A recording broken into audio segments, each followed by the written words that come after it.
السلام عليكم ورحمة الله. أهلا ومرحبا بكم يا حبايبنا في مطبخ رودي يا زومة مراكبية.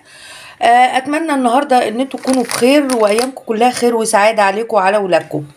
النهاردة هنكلمكم هنعمل إيه. إن شاء الله هنعمل حاجة كويسة قوي وأرجو إن هي تعجبكم.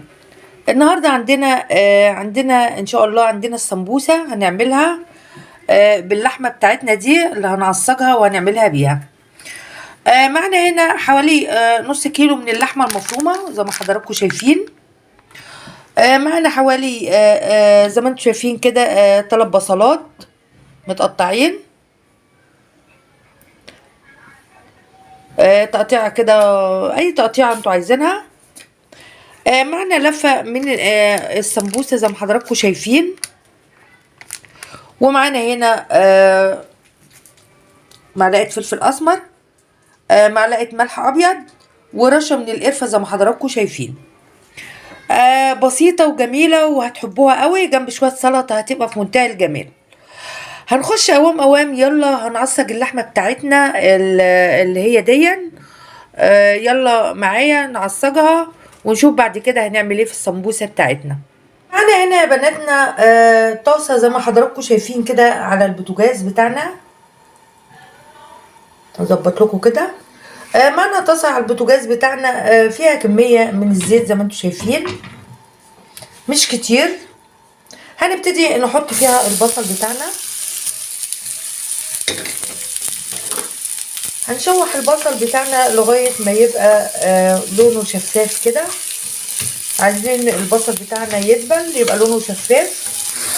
زي ما حضراتكم شايفين ضفنا كده قرن فلفل حراق عشان عايزاها تبقى سبايسي كده وتاخد طعم.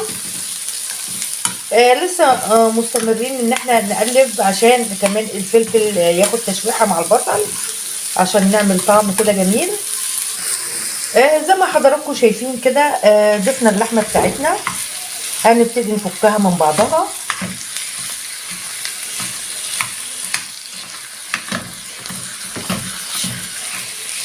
هي هتتفك دلوقتي وهتبقى في منتهى الجمال.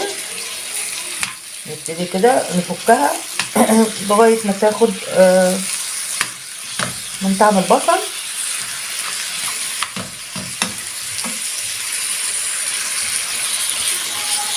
وتغير لونها. هنبتدي بقى نضيف الفلفل الاسمر والقرفة والملح ونقلب. الله، ريحة طلعت جميلة في منتهى الجمال. اول ما حطينا القرفة كده الريحة طلعت حلوة قوي.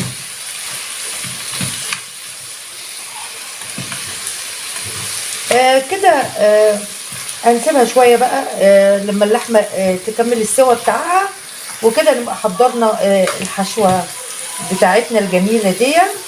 اللي حابب يحط اي نكهة انتوا عايزينها او حابينها ممكن يحط، بس انا بصراحة بحب القرفة. فهنسيبها بس دقيقتين كده وبعد كده ننزلها نسيبها تبرد شوية وبعدين نبتدي هنشوف هنحشي ازاي. يا بناتنا هنبتدي نحشي السمبوسة بتاعتنا. هنعملها احجبة كده زي ما انتوا شايفين. هنمسك كده نعمل كده بكل بساطة زي الحجاب، ونحاول ندخل الحشوة جوه كده ونحاول نخليها على شكل حجاب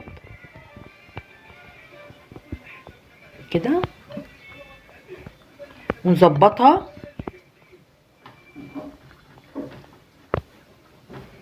كده. الطرف ده بقى نعمل فيه ايه عشان يقفل معانا. معانا هنا معلقة من الدقيق ومعلقة من المية. هنعمل كده عشان تمسك، طبعا انا مش عايزاها تفتح معايا. وهندخل جوه هنا كده زي ما حضراتكم شايفين حجاب اهو. عملنا 3 4 هما. هنعمل واحدة كمان قدامكم، واحدة كمان سمبوسة كمان. هنجيب الحشوة هنا كده بالراحة وهنعملها كده على شكل الحجاب كده. وهندخل طبعا الحشوة معانا كده كده زي ما انتوا شايفين كده على الطرف، واخر واحده كده بيبقى في بقى طرف هنا كده في الاخر. هنعمل ايه؟ المعلقه دي اللي انا عاملاها بمعلقه ميه دي، هنعوز على الطرف كده وندخل الحرف ده زي ما حضراتكم شايفين جوه السمبوسيه بتاعتنا كده. حجاب اهو منتهى الجمال. هنكمل بقى الكميه بتاعتنا كلها وهنرجع لحضراتكم تاني نشوف هنعمل في السمبوسه بتاعتنا الجميله دي جنب طبق السلطه هنعملها ازاي وهنحمرها ازاي. النار كده تكون متوسطه علشان ما ياخدش لون بسرعه، عايزين كده يبقى حلو مستوي.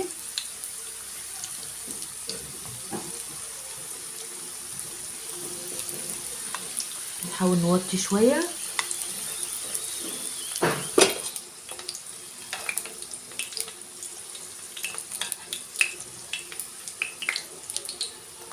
هنخلص بقى التحمير بتاعها ونرجع لحضراتكم تاني نشوف هنعمل ايه، نشوف هنقدمها ازاي. وبكده نبقى خلصنا الجمال بتاعنا اللي هو طبق السمبوسه الجميل دون، في منتهى الجمال وشكله وريحته في منتهى الجمال. وده النهارده كان غدانا مع تحيات مطبخ رودي عزومه مراكبيه. بشكركم وان شاء الله نشوفكم في فيديو تاني. اسيبكم على خير واشوفكم على خير، وباي باي.